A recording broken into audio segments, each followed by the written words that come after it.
नमस्कार। आज हम बात करेंगे उन वजहों की, उन फैक्टर्स की जो सीखने की प्रक्रिया पर असर डालते हैं।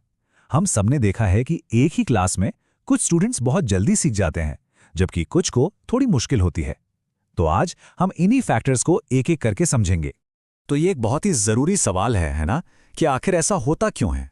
क्यों कुछ स्टूडेंट्स किसी भी कॉन्सेप्ट को फौरन पकड़ लेते हैं और दूसरों को थोड़ा स्ट्रगल करना पड़ता है? इसका जवाब किसी एक चीज़ में नहीं, बल्कि कई अलग-अलग फैक्टर्स में छुपा है, और एक टीचर के लिए इन सभी को समझना बेहद ज़रूरी है। तो आज के इस डिस्कशन में हम मुख्य रूप से 4 एरियाज पर फोकस करेंगे। सबसे पहले, सीखने वाले यानी स्टूडेंट की क्या भूमिका है। फिर, टीचर का क्या प्रभाव पड़ता है। तीसरा, सीखने का माहौल कैसा है। और आखिर में, जो मटेरियल पढ़ाया जा रहा है और उसकी प्रैक्टिस कितनी हो रही है। और अंत में हम इन सभी पॉइंट्स को एक बार फिर से दोहराएंगे। चलिए तो सबसे पहले और सबसे जरूरी फैक्टर से ही शुरू करते हैं, यानी खुद सीखने वाले की भूमिका। देखिए, सीखने की पूरी प्रक्रिया का जो केंद्र है वो तो स्टूडेंट ही है, और कई पर्सनल फैक्टर्स होते हैं जो उसकी सीखने की क्षमता पर सीधा असर डालते हैं। अब ये जो सारे फैक्टर्स हैं ना, ये अकेले काम नहीं करते। ये सब एक दूसरे से बहुत गहराई से जुड़े हुए हैं। जैसे एक स्टूडेंट की मेंटल हेल्थ उसकी मोटिवेशन पर असर डाल सकती है, और उसका इंटरेस्ट उसे कुछ नया सीखने के लिए और तैयार कर सकता है। चलिए, इनमें से कुछ को थोड़ा और डिटेल में देखते हैं। यह समझना बहुत ही जरूरी है कि एक हेल्दी शरीर और एक शांत मन अच्छी लर्निंग की बुनियाद होते हैं। अगर कोई स्टूडेंट फिजिकली ठीक नहीं है या किसी भी तरह के इमोशनल स्ट्रेस से गुजर रहा है, तो उसके लिए क्लास में कॉन्सेंट्रेट करना लगभग नामुमकिन हो जाता है। एक सिंपल सा उदाहरण लेते हैं। मान लीजिए किसी स्टूडेंट के सिर में दर्द है, तो वो मैथ्स के मुश्किल सवालों पर कैसे ध्यान लगा पाएगा? बिल्कुल नहीं। इसीलिए एक टीचर के तौर पर यह देखना बहुत जरूरी है कि आपके स्टूडेंट्स ठीक तो हैं। कभी-कभी एक स्टूडेंट को डांट की नहीं, बल्कि सहारे और थोड़ी समझ की जरूरत होती है। अब बात करते हैं मोटिवेशन और एस्पिरेशन की, मतलब प्रेरणा और आकांक्षा। किसी लक्ष्य को पाने की जो इच्छा होती है ना, वो सीखने के लिए एक पावरफुल इंजन की तरह काम करती है। जब स्टूडेंट्स को यह दिखता है कि वो जो सीख रहे हैं उसका कोई मकसद है, तो वो खुद ब खुद ज्यादा इन्वॉल्व हो जाते हैं।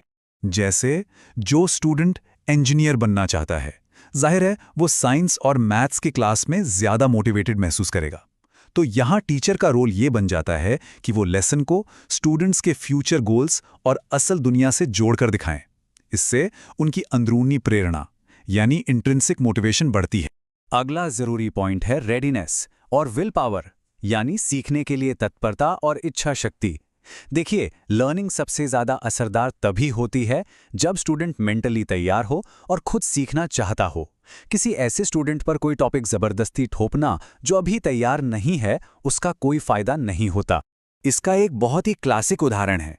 अगर किसी स्टूडेंट ने अभी तक एडिशन यानी जोड़ना ठीक से नहीं सीखा है, तो वो मल्टीप्लिकेशन यानी गुणा सीखने के लिए तैयार हो ही नहीं सकता। इसलिए टीचर्स के लिए यह बेहद जरूरी है कि कोई भी नया और मुश्किल कॉन्सेप्ट सिखाने से पहले स्टूडेंट्स की पुरानी नॉलेज को जरूर चेक कर लें। अच्छा, स्टूडेंट के बाद लर्निंग प्रोसेस में दूसरा सबसे अहम रोल किसका होता है? बिल्कुल, टीचर का। एक अच्छा टीचर सीखने के पूरे अनुभव को पूरी तरह से बदल सकता है। एक टीचर का असर 3 मुख्य चीजों से आता है। पहली, उन्हें अपने सब्जेक्ट की कितनी नॉलेज है। दूसरी, उनकी अपनी पर्सनैलिटी और एटीट्यूड कैसा है। और तीसरी, वो पढ़ाने के लिए कौन से तरीके, कौन से मेथड्स इस्तेमाल कर रहे हैं। ये तीनों मिलकर ही क्लास का माहौल तय करते हैं। देखिए, सबसे पहली और सबसे बेसिक रिक्वायरमेंट है सब्जेक्ट का ज्ञान। जब एक टीचर को अपने सब्जेक्ट पर अच्छी पकड़ होती है, तो वो मुश्किल से मुश्किल कॉन्सेप्ट्स को भी बहुत आसान तरीके से समझा सकते हैं और स्टूडेंट्स के हर सवाल का जवाब पूरे कॉन्फिडेंस के साथ दे पाते हैं। जरा सोचिए, एक हिस्ट्री टीचर जिसे अपने सब्जेक्ट का गहरा ज्ञान है, वो सिर्फ टेक्स्ट बुक की बातें नहीं बताएगा, वो उस जमाने के दिलचस्प किस्से भी सुनाएगा, जिससे वो लेसन हमेशा के लिए यादगार बन जाएगा। इसीलिए एक टीचर के लिए जरूरी है कि वो अपने ज्ञान को हमेशा अपडेट करते रहें। अब आते हैं पर्सनालिटी और एटीट्यूड पर। एक टीचर का बिहेवियर कैसा है, उनमें कितना धैर्य है, उनका नजरिया कितना पॉजिटिव है, ये सारी चीजें क्लास में एक सपोर्टिव माहौल बनाती हैं। और ऐसे माहौल में ही स्टूडेंट्स सवाल पूछने से डरते नहीं हैं और उनका कॉन्फिडेंस भी बढ़ता है। सिंपल सी बात है, एक स्टूडेंट उस टीचर से सवाल पूछने में ज्यादा कंफर्टेबल होगा जो धैर्यवान और फ्रेंडली है, ना कि उस टीचर से जो बहुत सख्त और डरावना लगता हो। तो एक टीचर का पॉजिटिव और सहानुभूति भरा एटीट्यूड स्टूडेंट्स को सीखने के लिए सीधा सीधा मोटिवेट करता है। चलिए अब हम अपने तीसरे जरूरी फैक्टर पर चलते हैं, सीखने का माहौल यानी कि लर्निंग एनवायरनमेंट। और याद रखिए, ये सिर्फ क्लासरूम की चार दीवारी तक ही सीमित नहीं है, इसमें स्कूल और घर का माहौल भी शामिल होता है। इसमें तीन मुख्य पहलू हैं: क्लासरूम का माहौल कैसा है, स्कूल में सुविधाएं कैसी हैं और स्टूडेंट का अपने घर पर माहौल कैसा है। ये तीनों ही मिलकर सीखने का एक पूरा इकोसिस्टम तैयार करते हैं। जब हम क्लासरूम एनवायरनमेंट की बात करते हैं तो इसमें दो चीजें आती हैं। एक तो है फिजिकल सेटअप, जैसे बैठने की जगह, रोशनी, हवा, और दूसरा है सोशियो इमोशनल माहौल, यानी टीचर स्टूडेंट और स्टूडेंट्स के आपस में रिश्ते कैसे हैं। एक अच्छा माहौल वो होता है जहां ध्यान भटकाने वाली चीजें कम से कम हों। सोचिए, अगर क्लास में बहुत शोर हो और बैठने की जगह भी आरामदायक ना हो तो स्टूडेंट्स का ध्यान तो भटकेगा ही। इसलिए टीचर की ये जिम्मेदारी बनती है कि वो क्लास को सही तरीके से ऑर्गेनाइज करें और स्टूडेंट्स के बीच एक दूसरे के लिए सम्मान का माहौल बनाएं, ताकि सीखने के लिए एक सेफ और अच्छी जगह बन सके। और अब आते हैं हमारे डिस्कशन के आखिरी लेकिन बहुत ही जरूरी हिस्से पर, मटेरियल और प्रैक्टिस। मतलब हम क्या सिखा रहे हैं और उस सीख को पक्का कैसे कर रहे हैं, ये भी लर्निंग प्रोसेस का एक बहुत अहम हिस्सा है। जो कंटेंट पढ़ाया जा रहा है वो कितना मुश्किल है या आसान है, ये तो मैटर करता ही है, लेकिन सिर्फ अच्छा कंटेंट होना ही काफ़ी नहीं है।